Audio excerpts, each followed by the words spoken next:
Yeah, my name is Pete Dwan, and I do drug awareness talks in schools, secondary schools, primary schools, colleges, and I go out there and I give kids true facts about drugs.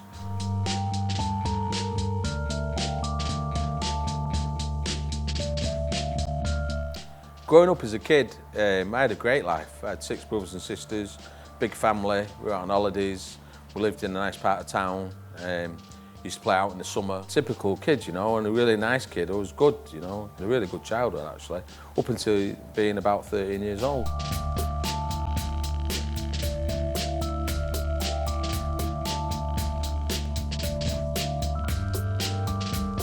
When I first started drinking when I was 13, life changed completely, really. All my good reports went into bad reports. I wasn't getting good grades, and also I wasn't getting on with my brothers and my sisters, and didn't get on with my parents, and yeah, things sort of went downhill pretty quickly.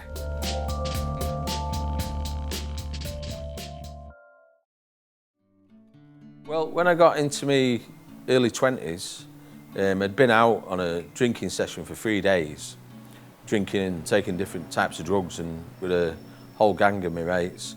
And when I come home, I felt really ill. And then when I got up the next day, I was really ill. You know, I felt terrible. So I went down to the local hospital and seen the doctor there. He did various tests on me and sat me down and said, that your liver's stopped working, that's what's wrong with you. And I was like, well, what are you going to prescribe me then? You know, is it some antibiotics? Is it some tablets, you know, just give us it and I'll start taking it to feel better. He says, no, it don't work like that, Pete. We're going to send you home. And he says, either you're going to survive and get well or you're not. When the doctors told me that I might die, I'm either going to say, I thought it was short-changing me. I thought there must be cutbacks or something. And when I realised what he was telling me, that basically, you know, there's nothing they can give me. It doesn't matter where I live, you know, or what cutbacks there is. The point is there's nothing they can give you. I was really scared. It frightened me. It frightened me, and I was 22 years old, you know. The doctor told me, he says, if you keep doing the lifestyle you've got, in 6 months you'll be dead, mate. And I was like, I need to change something. So I looked for something else to do. And as it was, I went training, and I found that I got a buzz out of real hard training, going boxing or Thai boxing, and that's how I got into it, basically. When I actually competed, I was quite good at it, which was great, you know. So although I didn't actually win all my fights, you know, I did quite well. I won more than I lost. You know, I ended up fighting for England. I represented England in Ireland, and that went really well. Great experience. And then I actually ended up fighting for the British title, which for me, when I first started out, I'd never dreamed I'd get that far. You know, when I actually put the belt around my waist and raised my arms in the air, it was one of the biggest buzzes in my life I've ever had. All the people cheering and shouting. The estate I lived on at the time, there's a whole coach load of them come on from the estate and all chanting and cheering. It was great. It was a really high point in my life, really.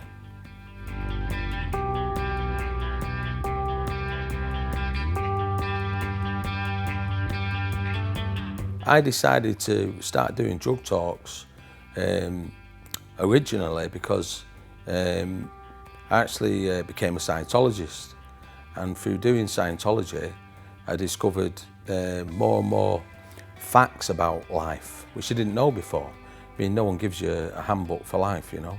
You sort of try things out, and if it works, and if it doesn't, you try something else, and it's a bit of trial and error really through life. When I actually started doing that, I realised that what I'd been through I could use to communicate to kids coming through, because they didn't have the information, as I didn't have the information. And by actually going and giving them my story and also telling them lots of true facts about drugs, then I could make a difference to them. Knowing that I'm actually doing something that I feel is really important and is like my purpose, I just feel really lucky. I feel really lucky. You know, I do believe you make your own luck, most definitely. But I tell you what, I've done literally 40 or 50 different types of jobs, and I've earned, you know, 10 times what I'm earning doing this, and I wouldn't swap it for anything. It's so rewarding, and I say I feel really lucky having been able to do it.